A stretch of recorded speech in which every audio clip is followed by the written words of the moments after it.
Hello everyone, this is Wes Henson, pastor of the Ridge Church, and the Ridge Church campus is located at 7350 Old Highway 13 in Carbondale, Illinois, and this is session 3 of the series that is titled The Church God Desires. And in this 7-week series we will focus on the 7 churches mentioned in the book of Revelation.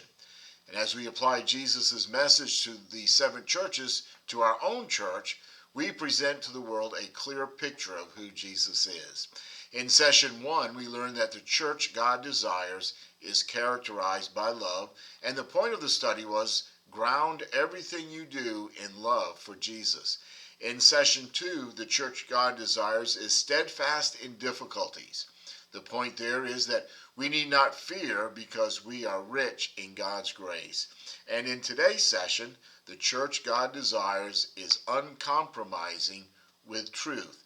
And our text is from Revelation chapter 2, verses 12 through 17. If you click below, you'll find a 2-page outline and a study guide of this lesson. And I invite you to join me on Tuesday at 6:30 p.m. on Facebook or our website as we study these passages in detail. Okay, let's get started with a little background. Following his letter to the churches in Ephesus and Smyrna, Jesus next addressed the congregation in Pergamum.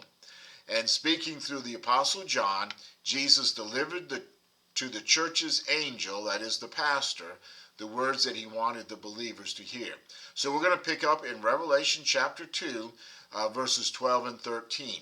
Verse 13 reads, "I know where you live, where Satan's throne is, yet you are holding on to my name and did not deny your faith in me, even in the days of Antipas, my faithful witness, who was put to death among you, where Satan lives." So these are the words of Jesus speaking to, again, the angel, the pastor, in the church, to the church at Pergamum.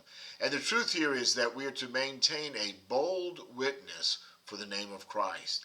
Pergamum was described as Satan's throne for the vast number of pagan temples that were located there. And when faced with persecution and death, the church at Pergamum remained faithful to the faith. They remained faithful to the Lord. Okay, let's pick up in verses 14 and 15. Jesus speaks and he says, "But I have a few things against you. You have some there who hold to the teaching of Balaam. In the same way, you also have those who hold to the teaching of the Nicolaitans." Now, the truth here is that we should not compromise by tolerating false teaching. The false teachings in Pergamum included the teaching of Balaam and the teaching of the Nicolaitans. Now, these false teachings led the people to sexual immorality and also to self-indulgence. Now, while many were remaining faithful to God and doing the works of Jesus, there were others who were compromising the truth by mixing it with false doctrine. Okay, let's look at verses 16 and 17. "So repent," Jesus says in verse 16, "otherwise I will come to you quickly and fight against them with the sword of my mouth." The truth here is that God honors those with an uncompromised faith. If we compromise our position on biblical truth, then we also stand in danger of receiving God's judgment. God honors those with uncompromising faith, and we would do well to remain uncompromising in our churches as well as in our individual lives. Well, what do we do with the truths from this passage in our study today?